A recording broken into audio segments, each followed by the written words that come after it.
Hello అందరికీ నమస్తే అండి. ఇవాళ వీకెండ్ కదా, కొంచెం పప్పు బదులు పప్పు పులుసు చేద్దామని ఈ గ్లాస్తో 2 కప్పులు కందిపప్పు తీసుకున్నాను.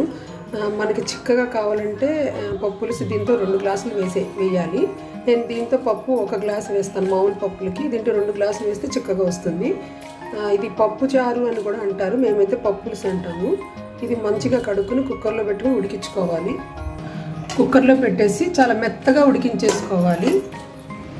కుక్కర్ వచ్చేలోపు పప్పు పులుసులోకి ఒక పెద్ద ఉల్లిపాయ, అలాగే చిలకడ దుంప ముక్కలు చిన్న చిన్నగా చేస్తే తొందరగా ఉడుకుతాయని చేస్తున్నాను. ఇవి కూడా తరుక్కుని పెట్టుకోవాలి. 2 పచ్చిమిర్చి, మీకు కావాలంటే వేరే కారం కూడా వేసుకోవచ్చు. నేనైతే పచ్చిమిర్చి కారమే సరిపోతుంది. ఈలోపు ఒక గిన్నెలోకి నీళ్లు తీసుకొని ఈ ముక్కలన్నీ దీంట్లో వేసేసి మనం ఉడికించుకోవాలి.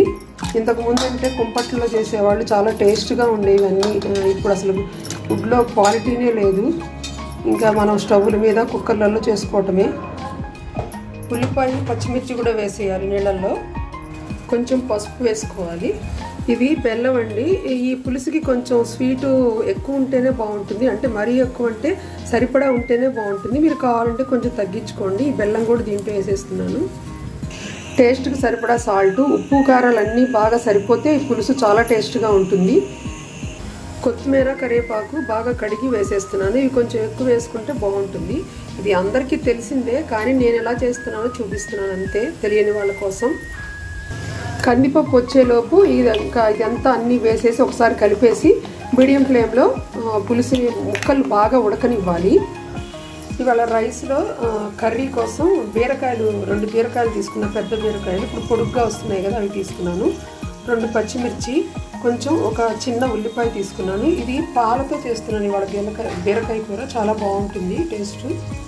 బీరకాయ కూర తొక్కు చాలా లేతగా ఉందండి, అందుకని ఇది టమోటా కలిపి పచ్చడి చేస్తున్నాను. ముందుగా పచ్చడి కోసం బాండీ పెట్టుకుని ఆయిల్ వేసుకున్నాను. మరీ ఎక్కువ అవసరం లేదు, 2 టేబుల్ స్పూన్లు అయితే సరిపోతుంది పచ్చడి కోసం.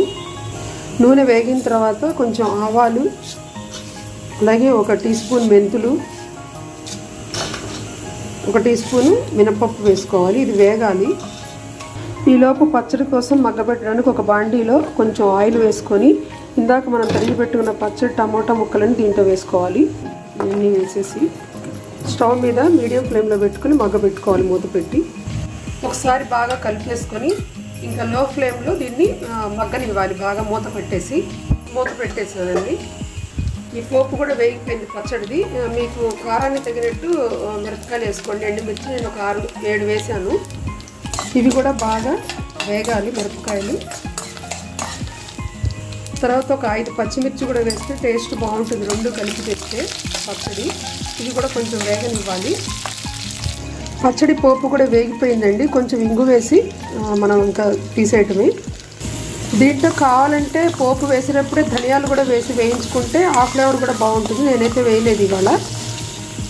ఈ పచ్చడిది కూడా మాడకుండా మధ్యలో కలుపుకుంటూ ఉండాలి.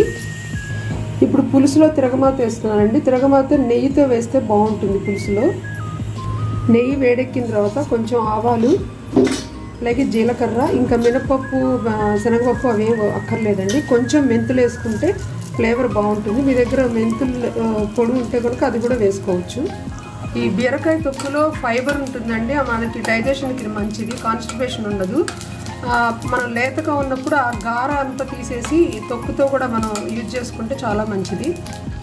పోపు కూడా వేగిపోయిందండి. పులుసుకి ఒక ఎండుమిర్చి వేయాలి.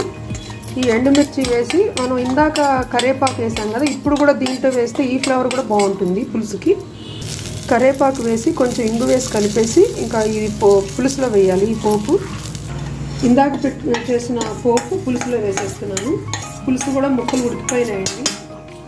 కొంచెం మగ్గిన తర్వాత కొంచెం సాల్ట్ వేసి మళ్ళీ మూత పెట్టండి, తొందరగా మాడకుండా మగ్గిపోతుంది పచ్చడిది. ఇప్పుడు బీరకాయ కూర కోసం పోపు వేస్తున్నాను. 2 టేబుల్ స్పూన్లు అయితే సరిపోతుంది ఆయిల్, ఎక్కువ పట్టదు. కొంచెం ఆవాలు, అలాగే కొంచెం జీలకర్ర వేసుకోవాలి. ఆయిల్ కాగిన తర్వాత ఈ 2 వేసుకుని వేపుకోవాలి.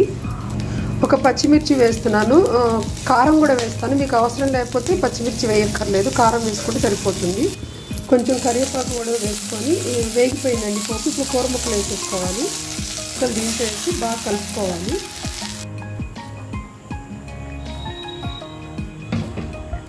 ఇందాక ఉల్లిపాయలు ముందు మగ్గించుకోవాలండి, అది మర్చిపోయాను. అందుకే మళ్ళీ ఉల్లిపాయలు కొంచెం వేపుకోవాలి. ఉల్లిపాయలు కూడా వేగిపోయినాయండి. ఇప్పుడు ఈ కూర ముక్కలు వేసేద్దాం. వేసి మంచిగా కలుపుకోవాలి. ఇందాకే ఉప్పు వేసాను కదా, ఇంకా మూత పెట్టుకుంటే బీరకాయలో నీరు వస్తుంది కదా, మధ్య మధ్యలో కలుపుకుంటూ లో ఫ్లేమ్లో ఉడికించుకోవాలి. పులుసు ముక్కలు కూడా ఉడికిపోయాయండి. ఇంకా కుక్కర్ కూడా వచ్చేసింది. ఇంకా పప్పు దీంట్లో వేసుకుందాం. సాల్ట్ సరిపోలేదండి, అందుకని ఇంకొంచెం వేస్తున్నాను. ఇది పాలతో చేస్తున్నాం అని చెప్పా కదా, ఇంకా పాలు పోసుకొని మొత్తం కూర అంతా పాలతోనే ఉడుకుతుంది. మెల్లిగా ఉడికించుకోవాలి సిమ్లో పెట్టి. ఒకసారి కలిపేసుకొని మూత పెట్టుకోవాలి. ఇంకా ఇది కూడా మగ్గిపోయిందండి. ఇంకా మనం మిక్సీ వేసుకోవటమే దీన్ని. పులుసు ముక్కలు కూడా బాగా ఉడికిపోయాయండి. ఈ పప్పు కూడా ఉడికిపోయింది. మొత్తం పప్పు అంతా దీంట్లో వేసేసుకోవాలి.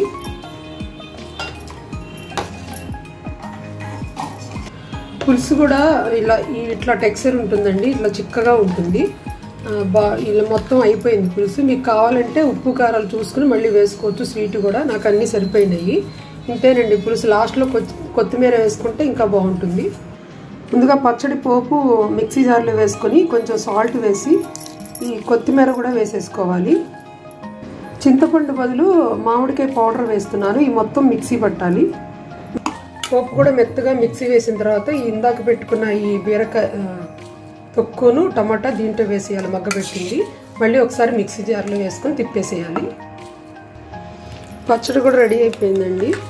కావాలంటే మీరు మళ్ళీ దీంట్లో పోపు పెట్టుకోవచ్చు ఇష్టమైతే. కూర కొంచెం ఉడికిపోయిందండి. మనకి ఉప్పు ఉంటుంది కదా, అందుకని కొంచెం విరిగినట్టు అవుతుంది, కానీ టేస్ట్ బాగుంటుంది. మీరు ఉడకపోతే కొంచెం పాలు కూడా పోసుకోండి. పాలు పోసుకుంటే మళ్ళీ ఉప్పు కారాలు మళ్ళీ చూసుకుని వేసుకోవాల్సి వస్తుంది. ఇంకొంచెం మగ్గాలండి, మెత్తగా మగ్గిపోవాలి.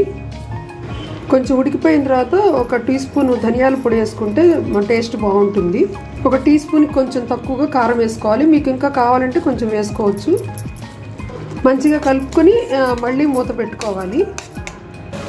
ఇలా ఆయిల్ పైకి వచ్చిన తర్వాత ఇంకా ఆఫ్ చేసేసుకోవచ్చు. మీరు ఇంకా గ్రేవీగా కావాలనుకుంటే ఈ నీళ్లు మగ్గక ముందే తీసేసుకొని తినచ్చు. అంతేనండి, బీరకాయ పాలకూర రెడీ అయిపోయింది. పాలతో బీరకాయ కూర రెడీ అండి. చివరిలో కొంచెం కొత్తిమీర వేసేసుకోవాలి. ఇది చపాతీలోకి కూడా బాగుంటుంది, రైస్కి బాగుంటుంది. వీకెండ్ టేస్టీ ఐటమ్స్ పప్పు పులుసు, అలాగే బీరకాయ పాలకూర, టమోటా బీరకాయ పచ్చడి రెడీ అండి. థ్యాంక్ యూ అండి.